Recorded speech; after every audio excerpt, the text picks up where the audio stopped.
Hey guys, welcome back to ArtosisCasts. Today we're going to be taking a look at two of the very best players in the world. We have Soma over here in the top right. While still in military duty, he has been doing very well in his practice games. Definitely we're going to see a return from him into the SSL. And over here in the top left, we have Bisu. So really no better match that you could find here for Soma, the god of PvZ, one of the best PvZ players of all time. Maybe you could say like Mini or Rain, or maybe they're like slightly better than him at the matchup right now. But honestly, I think there's still an argument for Bisu being there. Like, he is still playing amazing PvZs. Of course, the matchup that he has done basically the most for in the history of the game. I don't think that there is anyone who has revolutionized anything as much as Bisu did Protoss versus Zerg. It really, really is wild. And, obviously some credit needs to be given to other Protoss players, but he is really the one that broke through and gave Protoss in the modern era that winning formula on how to play Protoss versus Zerg. It's just so incredibly important. Anyways, taking a look here. Looks like we do have an overpool from Soma, so nothing too weird. Bisu gonna pop in and do a little scout there. Delayed down here for a moment. Not exactly sure why he did that. There might be like a timing thing where he wants to obfuscate what his build order is. Maybe he doesn't want you to think that it's a pylon scout or something like that. Yeah, I used a big word. Thank you. I know. Now the probe actually has already taken more damage than it really should have. You can see Soma's trailing it. If he can get up next to it, of course you can do those moving shots, but people are coming up with better and better jukes right now for how to get away. And you can see there's like a lot of juking into kind of almost random sharp directions, because it does include so much clicking to follow a worker. Like, if they go on an obvious path, then it's a lot easier to catch them. And you can see here, he's just like, look at that. See, very sharp turns from Bisu. And, oh, okay, so that one, by the way, I did test that one time.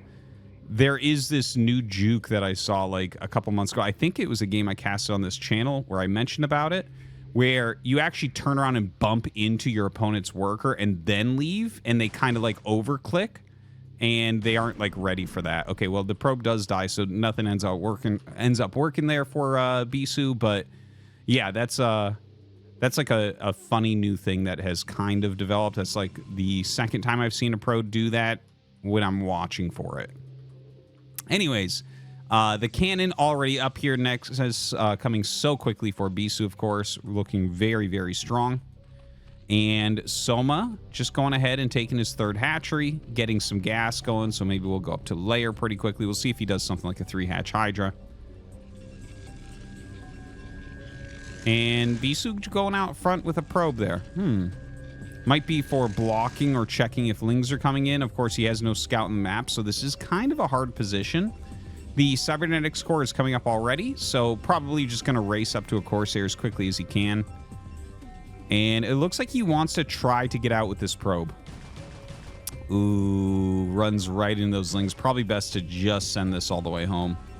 Gonna try with another one. This is getting a little bit dire, the scouting situation. Oh man, he's just blocking it so well here.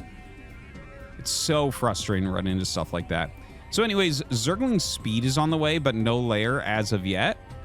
And Hydralisk Den. Okay, so he has denied the scouting so well that it looks like it's going to be a Ling Hydra all-in. Like, 3-hatch Hydra is a thing, but there are some specific all-ins that do have Zergling speed as well. And Zergling speed, I feel like you see it more going towards Layer and Spire. So he might be trying to make it look like that as well. And of course, you can deny all scouting if you have Speedlings. Notice that Bisu started to walk back because he's like, okay, you have to be making Zerglings, and now he's decided to just kind of walk around towards where he expects the third base to be. Of course, he has not seen that yet, but he will be able to scout that. Now, this is the one that I was kind of thinking of when we saw that speed upgrade going in the Hydralisk Den. So it's basically you get like 6 Hydras, I believe it is, with range. It might be 5. I'm trying to remember. I haven't actually seen the build in a few months. It fell out of popularity a bit, but you basically get Hydra range, and you get like a small group of Hydras over here to open up the wall, and then mass speedling floods in. So it's a very, very fast all-in. And it has, like, for instance, less drones than a standard 3-hatch Hydra. It's not just Hydras trying to break in. It's the Hydras, they open everything, and then the mass speedling just flows right in there. So there's 4, 5. Okay, it must be 5 then. Yeah. I couldn't remember if it was 5 or 6 Hydras is made with this build. But either way, this was really popular like a year ago. Like, it was really starting to pop up, but it really did kind of disappear. So he walks up with these Hydras, and, okay, he actually decides to go on top of the cannons with those. Kind of cool. And we see the probes actually coming out and trying to drill, but the cannons are being picked off so quickly. Kind of crazy there. And Bisu's dead. Like, there's obviously nothing at all to do from there. Okay, well, that was a fast one. Let's look at 2 different points. One is the initial probe. Oh, even that's too late. Okay, I want to see what he did with the probe, because sometimes you get too fancy, and it really hurts. Where did he take that damage with the probe? Okay, so here we go. Let's watch. Go on 2x. He might go through the mineral line or something like that. Okay, so he comes up. He puts a little damage on there. Okay, he takes 1 hit.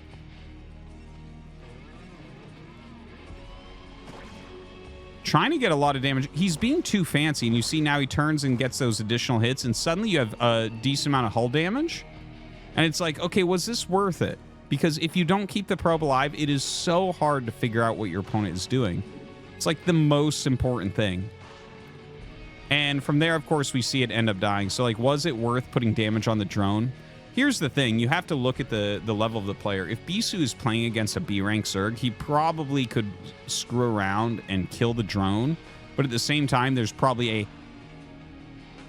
he doesn't need that advantage against the B-rank Zerg. Against someone of Soma's level, how often are they going to lose this drone? I would venture to say never. Probably what he's trying to do is disrupt mining more than kill the drone and get a few minerals that way. But, like, you see how this ended up with he just couldn't get a worker out, and he just died instantly to the rush.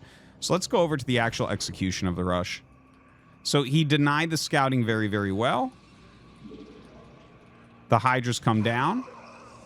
Now, the variations that I've seen, by the way, just to mention this, and this, again, this build was popular in about December of last year is when it really started popping up. But everyone was hold positioning the 5 to 6 Hydras about here and just, like, killing the wall and then flooding in. And here we saw something very different where Soma just ran up and targeted the cannon. This could be why he's doing it. Like, look at how sharp this timing is. There's already another cannon on the way, but if only one cannon is firing and the Lynx can mostly block the Zealots from hitting the Hydras, seems like a very good idea. So he's already got that range upgrade, brings these up, attacks forward, and he kills that in, like, 4 volleys with the 4 Hydras. And it might even be, like, 3 volleys with 5 Hydras. The 5th Hydra's not there yet, but it was like he killed it so quickly without that second cannon there. Like, that is a very fast haul, and that seems very reasonable to do if you kill the scouting probe early. Like, look, the Corsair, this hits... Okay, so this is actually the best way to measure it. This is the best way. Hold on. So let's see the Corsair, because this is a pretty fast Corsair. Let's see if he sends it directly over. Yeah, he sends it directly over. Now, these spawns are good for the rush on this particular map. It's good for the rushing player because normally when you send a Corsair to your opponent's base, it'll go over the walking path on almost every map. Not this map, though, because it's one of these weird... This is, what do you call it? Vertically or horizontally symmetric rather than rotationally symmetric. So you actually don't get to go over the flight path on the shortest journey for the Corsair. But look where the Hydras are already. when you get a Corsair with this speed, you normally see 3-hatch Hydra with its Hydras coming through the center of the map. So he's not going to figure this out. Let's see when he figures out with this. So he sees so few drones, he knows something's up. He sees the speedlings coming. Okay, so here he knows it, and the Hydras are just about to attack him. Normally with the Corsair, you'll figure it out. Like, let's say that Soma was down here. The Corsair probably would have met them here. And that buys you a lot of time to prepare. Whereas he's figuring it out now when the Hydras are here. The difference between here and here is, you know, well, definitely here a loss, but that's going to make a huge difference. So really interesting. I'm actually very excited to see if we see more of this build and under what circumstances and how often are we seeing cannons targeted down and how often are we seeing the wall. Anyways, guys, I hope that you enjoyed, even though it was a fast one. Thanks for watching. We'll see you next time.